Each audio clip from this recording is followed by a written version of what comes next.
जो टॉपिक हम डिस्कस करने के लिए जा रहे हैं वो है laws of motion. So there are three laws of motion, first law, second law and third law of motion. अच्छा, इनमें से फर्स्ट लॉ का स्टेटमेंट आपको याद करना है और थर्ड लॉ का स्टेटमेंट आपको याद करना है। सेकंड लॉ की अंडरस्टैंडिंग बहुत ज़रूरी है और इसके साथ सेकंड लॉ का फार्मूला आपको याद करना पड़ेगा।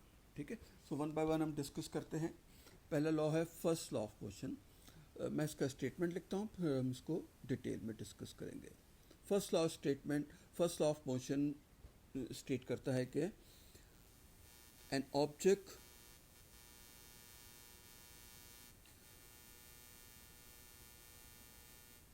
will remain at rest or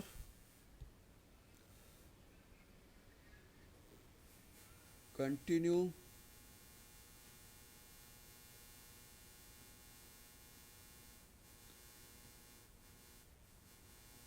to move with uniform speed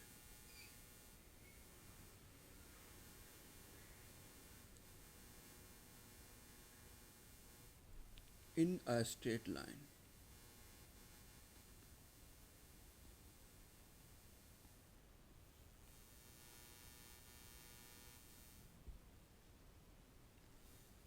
Until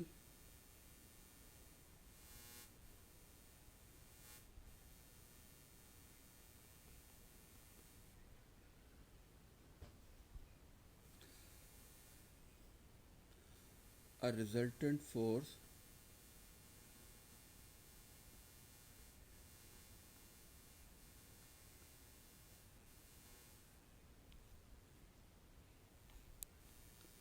acts on it.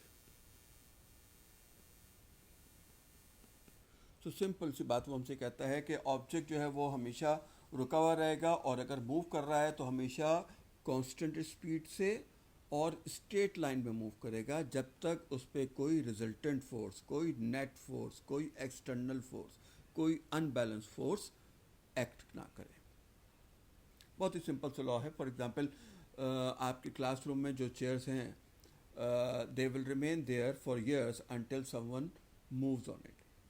ठीक है, या बुक शेल्फ पे जो बुक्स हैं वो हमेशा वहीं पे रहेंगी जब तक आप उनको एक जगह से दूसरी जगह मूव ना करें। लेकिन ऑन द अदर हैंड हम देखते हैं कि चलती चीज़ें रुक जाती हैं। जो बॉल हम थ्रो करते हैं वो हमेशा मूव करती नहीं रहती, but after some time it falls, rolls and then stops. Why this is? It is because some external forces, some unbalance forces are acting on to the ball. और वो फोर्सेज कौन सी हैं?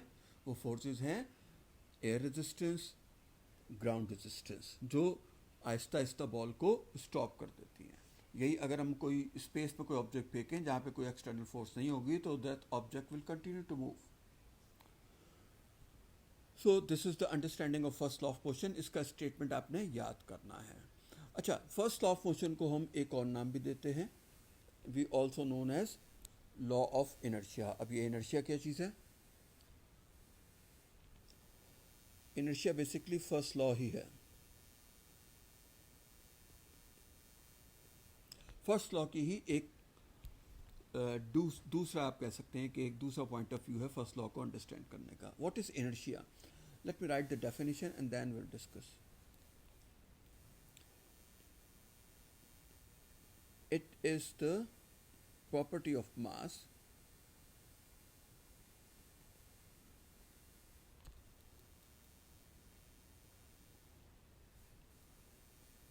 to resist against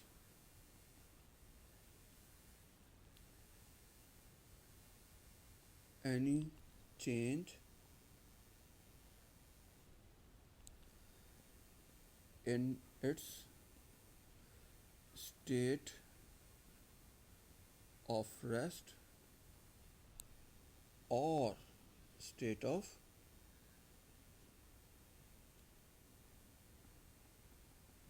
motion, simple is that. वो कहता है कि inertia क्या है, इनर्शिया जो है वो मास की प्रॉपर्टी है। इंपॉर्टेंट बात, इनर्शिया किस चीज़ की प्रॉपर्टी है, मास की प्रॉपर्टी है।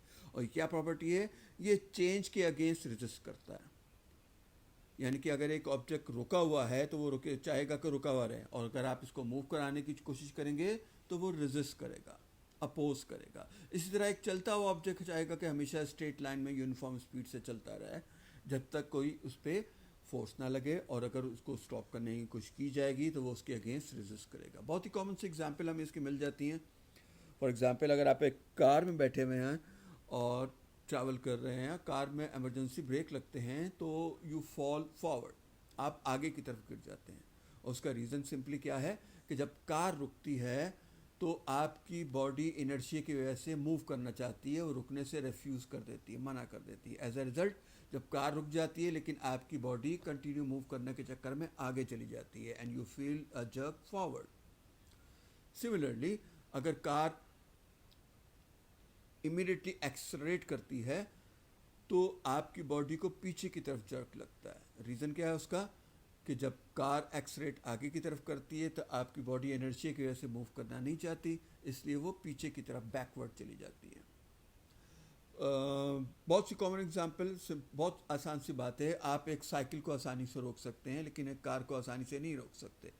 सिंपल, क्योंकि कार का मास ज़्यादा है और मास ज़्यादा होने की वजह से कार का इनर्शिया भी ज़्यादा होगा। सो inertia is property of mass. Massive the object, more will be the inertia. Massive object को रोकना भी मुश्किल और चलाना भी मुश्किल, because they have more inertia due to their more masses. Okay, let's move to the second law of motion. Second law of motion की understanding बहुत ज़रूरी है। स्टेटमेंट इसका याद करना ज़रूरी नहीं है, लेकिन इसकी अंडरस्टैंडिंग बहुत ज़रूरी है क्योंकि इसके क्वेश्चन बहुत आते हैं हमारे पास। So second law of motion क्या है? सेकेंड लॉ ऑफ मोशन,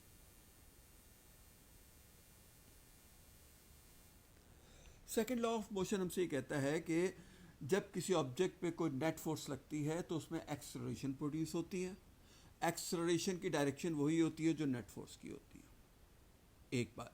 दूसरी बात, ये जो एक्सेलरेशन प्रोड्यूस होगी ये डायरेक्टली प्रोपोर्शनल होती है अमाउंट ऑफ नेट फोर्स के। मींस ज़्यादा नेट फोर्स ज़्यादा एक्सेलरेशन और कम नेट फोर्स कम एक्सेलरेशन। और इन्वर्सली प्रोपोर्शनल होती है मास के। अगर ऑब्जेक्ट मैसिव होगा तो एक्सेलरेशन कम होगी, और अगर ऑब्जेक्ट कम मास का होगा तो एक्सेलरेशन ज़्यादा होगी। इसी चीज़ को हम समराइज करते हैं।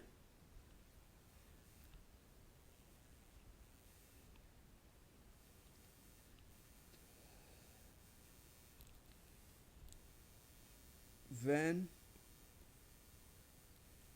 a net force, remember net force not force, याद रखिएगा net force, a net force is applied on an object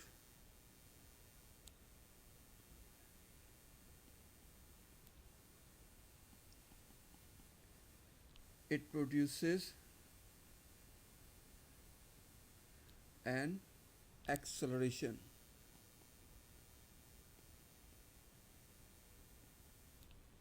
in the direction of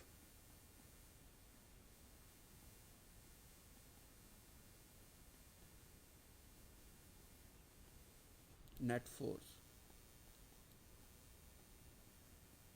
इस स्टेटमेंट में याद करने वाली क्या बात है कि जो नेट फोर्स की डायरेक्शन होगी वही एक्सेलरेशन की डायरेक्शन होगी। इस पॉइंट को याद रखिएगा, ये आपके बहुत काम आएगा। अच्छा, अब इसका दूसरा part, this acceleration is directly proportional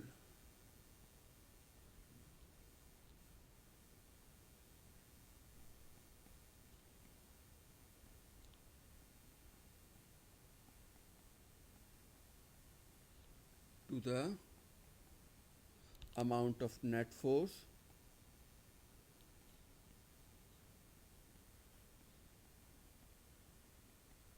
and inversely proportional। Inversely proportional का मतलब जब एक चीज़ कम हो तो दूसरी चीज़ ज़्यादा हो।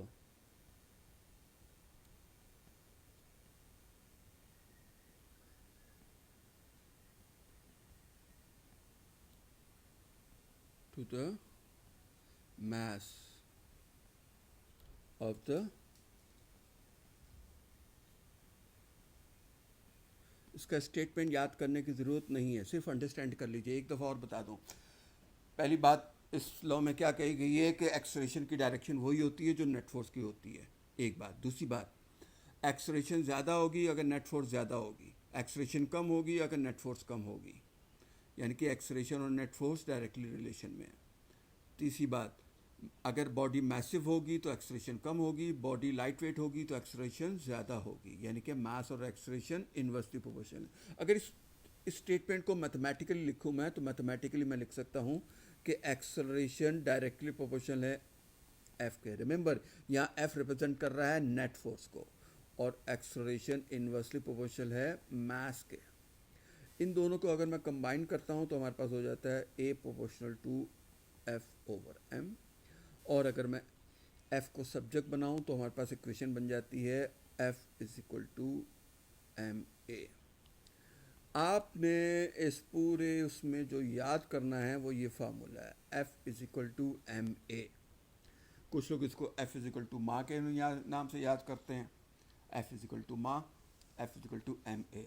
रिमेंबर, फिर मैं बता दूं कि यहाँ पे एफ क्या चीज़ है, that is net force, not force but net force. A क्या चीज़ है, एक्सेलरेशन, एंड एम क्या चीज़ है, मास ऑफ द बॉडी। अच्छा जी, ज़्यादा आसानी के लिए इस फार्मूले को देखें। अगर कार वाले क्वेश्चन बहुत आते हैं हमारे पास कि कार अगर इंजन इतनी फोर्स लगा रहा है, देखिए अगर एक कार मूव कर रही है, let me draw a small car hair,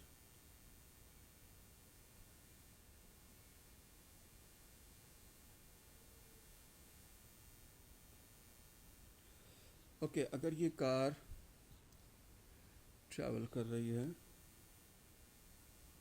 इस डायरेक्शन में और इसका जो इंजन फोर्स लगा रहा है, इंजन जो फोर्स लगा रहा है उसको मैं नाम देता हूँ F F.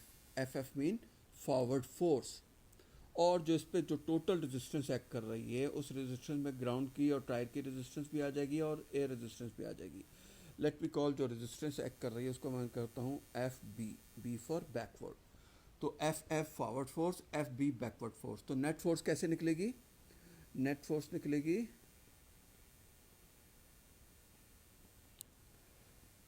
Forward force minus backward force.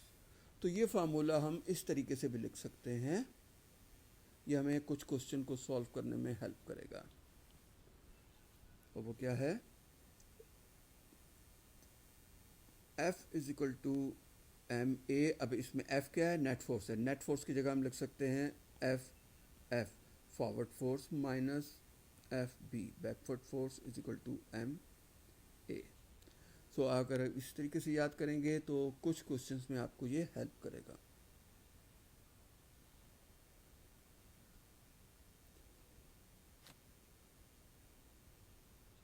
Okay,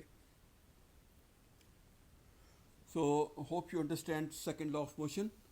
second law of motion में आपने स्टेटमेंट याद नहीं करना, ये फार्मूला ये फोर्स की डेफिनेशन भी बताता है। तो इस फार्मूले के अकॉर्डिंग फोर्स की एक डेफिनेशन में से क्या हो जाएगी, force is the product of mass and acceleration. Force is the product of mass and acceleration. Okay, अब हम बात करते हैं थर्ड लॉ ऑफ मोशन की। थर्ड लॉ ऑफ मोशन का अगेन स्टेटमेंट याद करना बहुत ज़रूरी है। फर्स्ट और सेकंड लॉ का स्टेटमेंट वर्ड टू वर्ड याद होना चाहिए और सेकंड लॉ का फार्मूला याद होना चाहिए।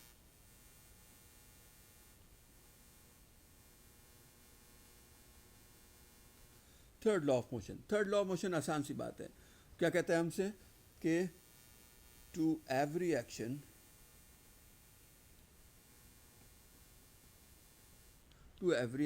There is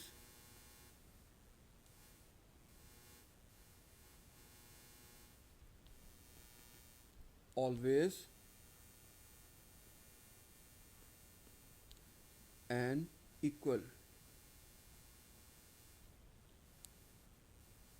but opposite reaction.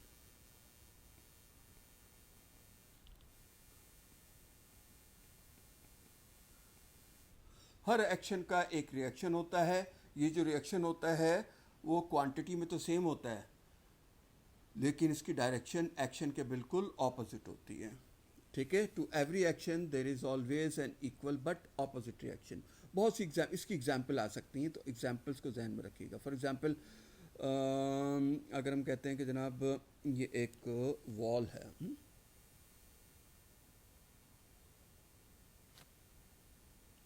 और आपने इसे एक बॉल से हिट किया.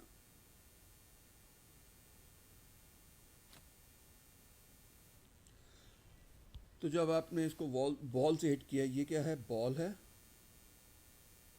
और ये क्या चीज़ है? वॉल है. Ball and ball. तो अगर बॉल जो है वो दीवार पे एक फोर्स लगाएगी F, तो उतनी ही फोर्स जो है वो वॉल जो है वो बॉल पे लगाएगी, ऑपोजिट डायरेक्शन में, लेकिन same magnitude. Let me make it same magnitude.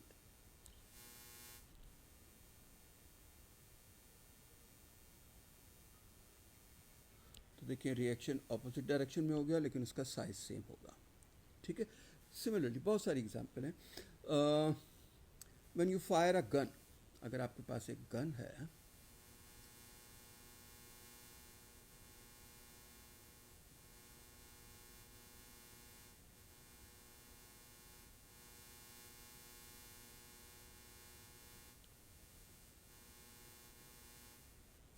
तो जब आप गन से बुलेट फायर करेंगे, तो बुलेट पे जो फॉरवर्ड फोर्स लगेगी, उतनी ही फोर्स गन पे बैकवर्ड लगेगी, and that is recoil force या रिएक्शन फोर्स. तो एक्शन ऑन रिएक्शन इक्वल हो जाएंगे. जब आप स्विम करते हैं तो पानी को पीछे पुश करते हैं, एज अ रिजल्ट पानी आपको आगे पुश करता है. ठीक है. सिमिलरली जब आप वॉक करते हैं, वॉक करते हुए just have a look here, अगर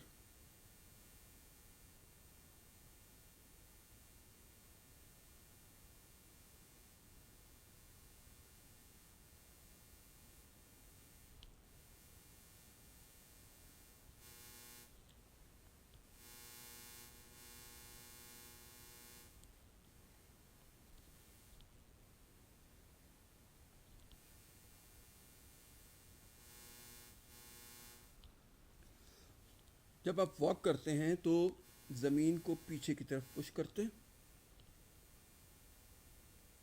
आप ऐसे पुश करते हैं ज़मीन को. ओके. एज अ रिजल्ट ज़मीन आपको आगे की तरफ पुश करती है. This help you move forward. So इसकी एग्जाम्पल याद करनी है आपने. रॉकेट, रॉकेट जब फायर होता है,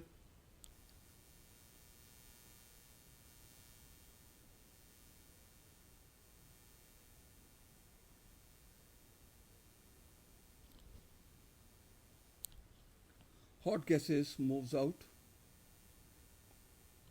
ये क्या हो गया? एक्शन हो गया. As a result rocket forward ऊपर की तरफ जाता है. ये क्या हो गया? रिएक्शन हो गया. So this is action and reaction. So we have discussed 3 laws of motion. Again first और सेकंड लॉ आपने याद करना है, स्टेटमेंट याद करना है, एग्जाम्पल याद होनी चाहिए आपको फर्स्ट और सेकंड लॉ, थर्ड लॉ की. सेकंड लॉ का फार्मूला आपने याद करना है. Okay. So that's all for this. See you in the next. Take care.